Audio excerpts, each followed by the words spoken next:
जैन धर्म जो है ऋषभदेव भगवान के द्वारा चलाया गया। ऋषभदेव भगवान के द्वारा उन्हीं के पुत्र हुए भरत, जिनके 3 जन्मों का वर्णन भागवत में आता है। कितने कितने कौन कौन मुक्ति चाहते हैं अपनी, कि दोबारा इस धरती पे नहीं आना? चाहते हो कि नहीं? आना नहीं चाहते। कई लोग तो जाना ही नहीं चाहते धरती से। कई लोग तो बात ही नहीं सोच रहे कि हमें जाना भी है। उन्हें लग रहा है कि नहीं, हम थोड़ी जाएंगे, यही लोग जाएंगे, हम तो यहीं रहेंगे। एक बात कंफर्म है, जाना पड़ेगा, तुम चाहो या मत चाहो, लेकिन दोबारा ना आना पड़े इसके लिए एक प्रयास अवश्य करो। ये भरत जी महाराज के 3 जन्मों के प्रसंग से हमको मिलता है। भरत जी महाराज का 3 जन्मों का वर्णन भागवत में आता है। 3 जन्मों का। भरत जी महाराज राजा भरत थे, और राजा भरत होते हुए एक सीमा होती थी पहले, कि जब बच्चे बड़े हो गए, सुयोग्य हो गए, हमारी एक एज हो गई, तो चलो अब संसार का त्याग करें, वन में जाएं, भगवान का भजन करें, अपने बच्चे को राज्य दें। राजा लोग अधिकांश यही करते थे। तो एक समय होने पर भरत जी अपने पुत्र को राज्य देकर गए, और जब पुत्र को राज्य देकर भरत जी महाराज गए, सरोवर के तट पे उन्होंने कुटिया बनाई, और कुटिया बनाकर रहने लगे, भजन करने लगे। एक भी दिन किसी की याद नहीं आई घर वालों की। आप लोग एक दिन के लिए भी वृंदावन जाते हो तो फिर याद आती रहती है, घर में क्या होगा, क्या हो रहा होगा, है ना? आती है कि नहीं?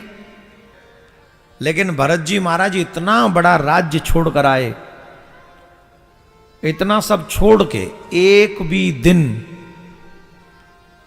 न रानी की याद आई, न महल की याद आई, न किसी की याद आई, कुछ नहीं। ये सब तो ठीक था, पर हुआ क्या? एक दिन एक मृगी जल पीने के लिए आई। उन्हीं की कुटिया के आगे सरोवर थी, सरोवर में एक मृगी जल पीने के लिए आई, और जब वो जल पी रही थी, वो गर्भ से थी, वो गर्भिणी थी। जब वो जल पी रही थी तो उसी समय कहीं से सिंह के दहाड़ने की आवाज सुनी, और उसकी आवाज को सुनकर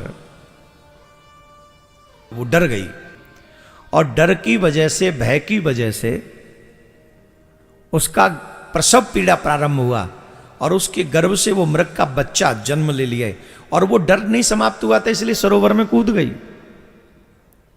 सरोवर में ज्यादा देर तैर नहीं सकी, इसलिए वो मर गई। और ये सारा दृश्य भरत जी देख रहे हैं। जीवों को दया करनी चाहिए। ध्यान रखो, एक सुनो, भगवान का स्वभाव है दया करना, क्रूरता करना दुष्टों का स्वभाव है, और जो भक्त होते हैं उनमें भी दया का स्वभाव होता है। समाज में कई प्रकार के लोग रहते हैं। एक दयावान होते हैं क्योंकि वो भगवान को मानने वाले होते हैं। भगवान को मानने वाले लोग हमेशा दयाशील होंगे, और जो अपनी में रहते हैं वो कभी किसी पे दया नहीं करते। वो तो अपने बच्चों पे दया नहीं करते, औरों पे क्या करेंगे? कई माँ बाप को नहीं देखा बड़ी जोर जोर से पीटते अपने बच्चों को, ऐसे समझो जैसे इसी से दुश्मनी है पिछले जन्म की। बच्चों पे भी दया नहीं करते।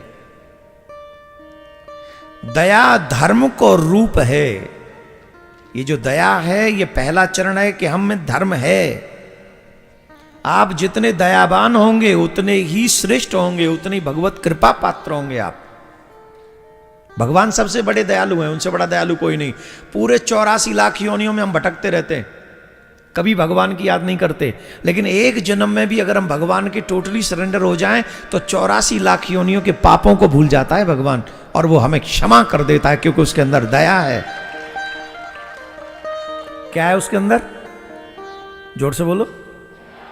और वो भरत जी किसके भक्त हैं? भगवान के। तो उन्हें आ गई दया किस पे? मृग के बच्चे पे। मां मर गई है इसके, मां मर गई है इसकी, अब इसका लालन पालन कौन करेगा? ये तो बेचारा तड़प तड़प के मर जाएगा भूखा प्यासा।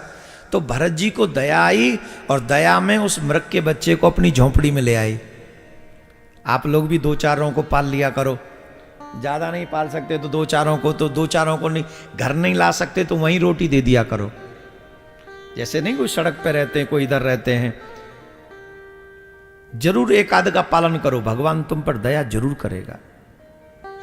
सिर्फ अपने बच्चों के लिए मत पर इकट्ठा करो, कसम से ये बच्चे तुम्हें नरक ले जा सकते हैं, लेकिन जिससे तुम्हारा कोई रिश्ता नहीं, अगर उसकी सहायता तुमने की है ना, वो एक सत्कर्म तुम्हें ठीक ठाकुर जी के पास पहुंचा देगा, गोविंद का बना देगा। किसका बना देगा माय डियर? अब वो बोले बच्चों को पालो पोसो, बड़ा करो, पढ़ाओ लिखाओ, अच्छा सा ऑफिसर बनाओ, ऑफिसर भी ऐसा बनाओ जो धर्म को आगे बढ़ाए, जज बनाओ जो धर्म के पक्ष में निर्णय दे, नेता बनाओ जो बढ़िया सा कुर्सी पे बैठ के हमारा जो है सनातन के हित में काम करे, बिजनेसमैन बनाओ इतना बड़ा कि महाराज पूरे विश्व में नाम हो, लेकिन इतना बड़ा बिजनेसमैन हो कि जब बिजनेसमैन हो तो सिर्फ धर्म के। हमारे बिरला जी का नाम सुना है आपने? मैं आज तक नहीं मिला लाइफ में उनसे, पता नहीं मिलना हो भी पाएगा कि नहीं, इस जन्म में तो नहीं हो पाएगा शायद, पर मैं कभी भी बिरला जी को नहीं भूलता। क्यों नहीं भूलता? इस देश में एक भी बड़ा शहर ऐसा नहीं है जहां बिरला जी ने अपने धन से भगवान के विशाल काय मंदिर नहीं बनाए हो। यह सही मायने में बिजनेस है,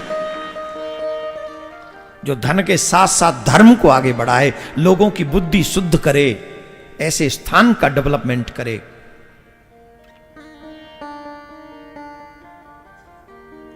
तो दया करो। वो भरत जी महाराज दया की और दया उस बच्चे को ले आए, उसका लालन पालन करने लगे और यहीं उनका अट्रैक्शन फंस गया। दया होना अलग बात है, लेकिन उसमें लिप्त हो जाना अलग बात है। उनका मन उसमें लग गया। खाएंगे बाद में, पहले उसे खिलाएंगे, जल बाद में पिएंगे, पहले उसे जल पिलाएंगे, सोएंगे बाद में, पहले उसे सुलाएंगे, आदि आदि क्रम में फंस गए। एक दिन मृगों के समूह को देखकर वो बालक मृगों के साथ चला गया। अब मृग के जाने पर देखो, बच्चों को अपने खुद के पुत्र को छोड़ के आ गए, लेकिन मृग के बच्चे में आसक्त हो गए। ऐसी आसक्ति हुई कि हा मृग हा मृग हा मृग कहते कहते अपने प्राणों का त्याग कर दिया, अपने प्राण त्याग दिए। प्राण कैसे त्यागे? मृग मृग कहते कहते। मन किस में था? मृग में। तो अगला जन्म किसका हुआ? बोले मृग का। अंत मति सुगति, अंत में मरने वाले की जैसी मति होती है, अगले जन्म में उसकी वैसी गति होती है। आपका मन जिसमें होगा, आपको अगला जन्म वैसा मिलेगा। भरत जी महाराज को मृग बनना पड़ा। क्या बनना पड़ा माय डियर? जोर से बोलो, तुमको क्या बनना है? तुलसी मृग के मोह में भरत धरी नर देह, तुलसी उनकी कौन गति, जो घर घर करत सने। एक मृग्या के मोह में भरत धरी मृगदे। एक मृग के मोह में आकर भरत जी को मृग योनि में जाना पड़ा। हमारा क्या होगा?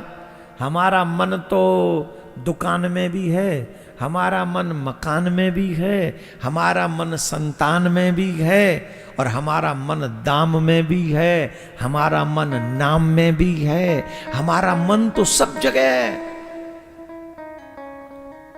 है कि नहीं? बोलो, फिर हम क्या क्या बनेंगे? बोलो, क्या क्या बनना पड़ेगा?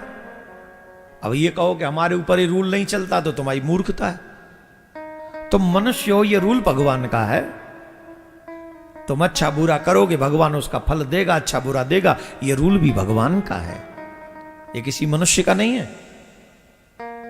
ये सारे रूल्स भगवान के हैं।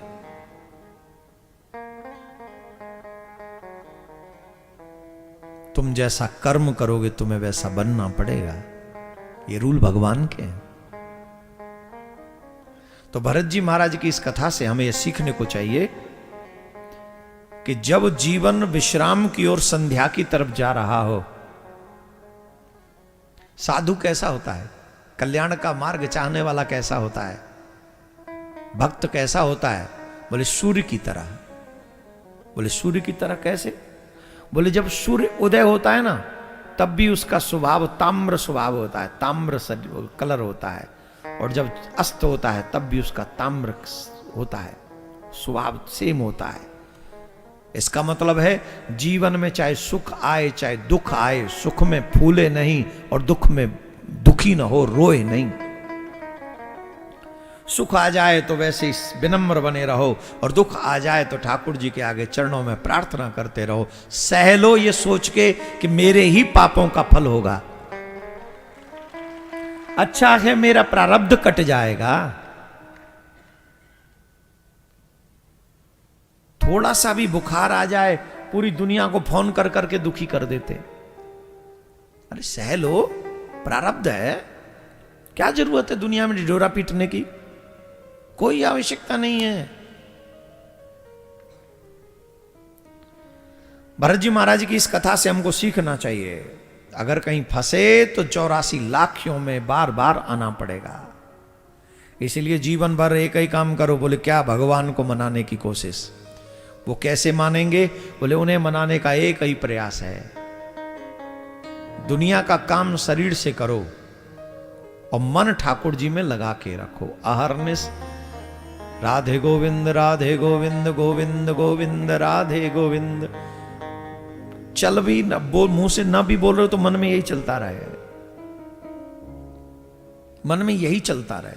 सुख में हो दुख में हो, जब हो जैसे हो, जहां हो वहीं सुख दुख में नाम जपो, जपो नाम।